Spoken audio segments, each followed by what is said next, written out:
है कि निम्नलिखित में से कौन सा कथन असत्य है। ऑप्शन आपके सामने है। तो देखिए इसका करेक्ट आंसर होगा ऑप्शन सी, है ना। नगरीय बस्तियों में निवासित जनसंख्या के सामाजिक संबंध घनिष्ठ होते हैं, ठीक है ना। ऑप्शन सी होगा इसका करेक्ट आंसर, है ना। चलिए अब देखते हैं अगला प्रश्न। अगला प्रश्न आपके सामने है ना। आकार के परिवर्तन, अगला प्रश्न आपके सामने है कि आकार के परिवर्तन होने पर बस्ती के निम्न में से किनमें बदलाव आता है। ऑप्शन आपके सामने है। तो देखिए इसका करेक्ट आंसर होगा ऑप्शन डी, है ना, उपरोक्त सभी। चलिए अब देखते हैं अगला प्रश्न कि राजस्थान में गुच्छित बस्तियों की अवस्थित हेतु सर्वाधिक महत्वपूर्ण कारक है। ऑप्शन आपके सामने है। चलिए तो देखिए इसका करेक्ट आंसर होगा ऑप्शन बी, है ना, जलीय संसाधनों की उपलब्धता। चलिए अब देखते हैं अगला प्रश्न। अगला प्रश्न आपके सामने है कि भारत की जनगणना के अनुसार भारतीय नगरों के कितने वर्ग हैं। ऑप्शन आपके सामने है।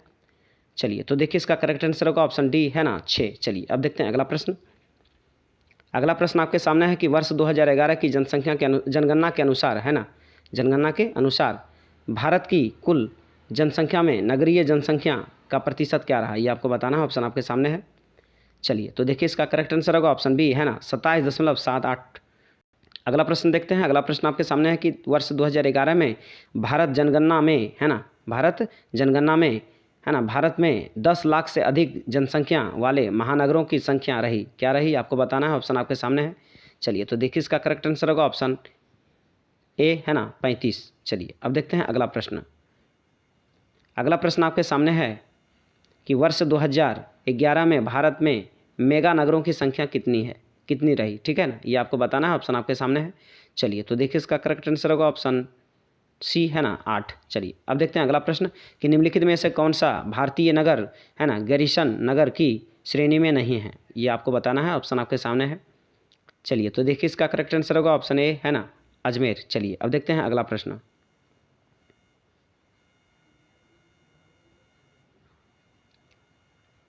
चलिए अगला प्रश्न आपके सामने है कि निम्नलिखित में से कौन सा भारतीय नगर शैक्षणिक नगर नहीं है, ठीक है ना, ये आपको बताना है। ऑप्शन आपके सामने है। तो देखिए इसका करेक्ट आंसर होगा ऑप्शन सी, है ना, अहमदाबाद। चलिए अब देखते हैं अगला प्रश्न। अगला प्रश्न आपके सामने है कि भारत में, है ना, भारत में सबसे छोटा 10 लाखी नगर वर्ष 2011 के अनुसार से आपको बताना है कौन है, ठीक है। ऑप्शन आपके सामने है। तो देखिए इसका करेक्ट आंसर होगा ऑप्शन सी, है ना, कोटा। चलिए अब देखते हैं अगला प्रश्न।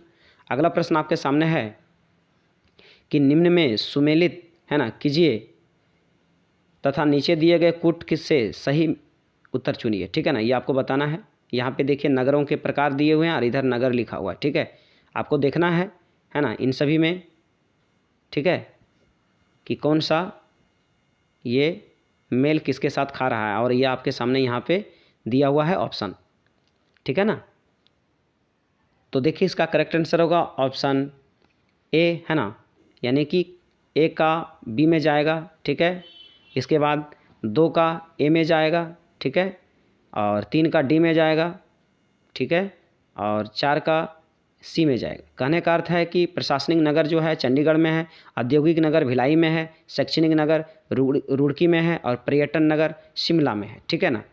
तो इस अनुसार से आपको सही, तो इस अनुसार से आपका सही आंसर होगा ऑप्शन ए, ठीक है। चलिए देखते हैं अगला प्रश्न। अगला प्रश्न आपके सामने है, ये देखिए, है ना, कि प्रश्न में 2 स्तंभ दिए गए हैं, ठीक है, स्तंभ 1 और स्तंभ 2। अब स्तंभ 1 के साथ स्तंभ 2 को सही मिलान करना है आपको, और ऑप्शन में दिए गए सही टिक करना है ना। इधर स्तंभ लिखा हुआ है यहाँ तक। चलिए तो देखिए इसका करेक्ट आंसर होगा, है ना, ऑप्शन ए, ठीक है, यानी कि 1 का डी होगा, 1 का डी, अम्बाला कहाँ है, छावनी नगर, ठीक है ना, और 2 का होगा बी, यानी सिंगरौली हो जाएगा आपका खनन नगर, ठीक है ना, सिंगरौली में खनन नगर है, ठीक है, अम्बाला में छावनी नगर, और आपका 3 का सी होगा, कहने का अर्थ है कि पटना हो जाएगा राजधानी नगर, ठीक है ना, और 4 का हो जाएगा ए, यानी कि स्लेम, है ना, स्लेम हो जाएगा औद्योगिक नगर। चलिए अब देखते हैं अगला प्रश्न। अगला प्रश्न आपके सामने है कि भारत का सबसे बड़ा नगर है, ठीक है ना, भारत का सबसे बड़ा नगर है, ऑप्शन आपके सामने है। तो देखिए इसका करेक्ट आंसर होगा ऑप्शन सी, है ना, मुंबई। चलिए अब देखते हैं अगला प्रश्न कि जल अभाव वाले क्षेत्रों में किस प्रकार की बस्तियां पाई जाती है, ऑप्शन आपके सामने है।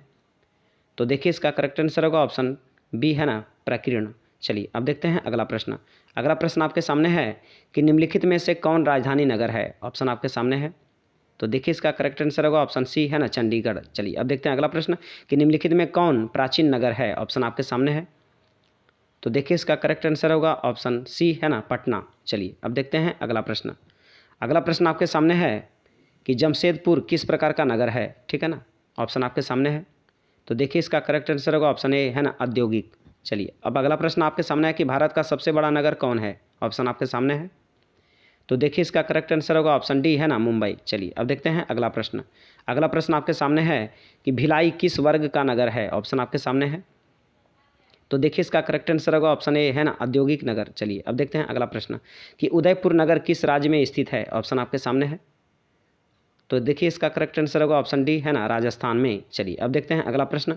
अगला प्रश्न आपके सामने है कि निम्नलिखित में से कौन सा नगर नदी तट पर अवस्थित नहीं है। ऑप्शन आपके सामने है, चलिए तो देखिए इसका करेक्ट आंसर होगा ऑप्शन बी, है ना, भोपाल। चलिए अब देखते हैं अगला प्रश्न।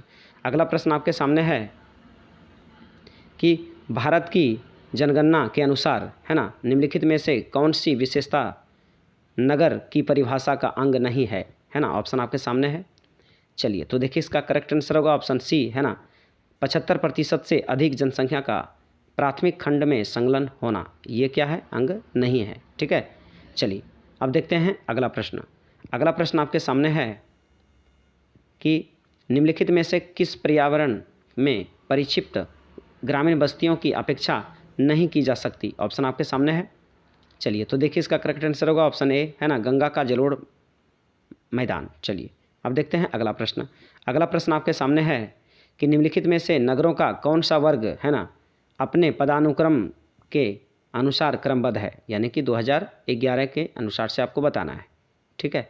चलिए तो देखिए इसका करेक्ट आंसर होगा ऑप्शन डी, है ना, बृहत्तम मुंबई, इसके बाद कोलकाता, फिर दिल्ली, फिर चेन्नई। चलिए तो प्यारे बच्चों, ये वीडियो आपको कैसा लगा आप ज़रूर कमेंट कर बताएं, और जितना ज़्यादा से ज़्यादा हो सके इस वीडियो को शेयर करें, और वीडियो अच्छा लगा हो तो लाइक करना ना भूलें, और चैनल पर पहली बार आए हैं तो चैनल को सब्सक्राइब कर लें और बेल आइकन प्रेस कर दें, जिससे कि हमारे द्वारा अपलोड की गई वीडियो की नोटिफिकेशन आपको टाइम पे मिलता रहे।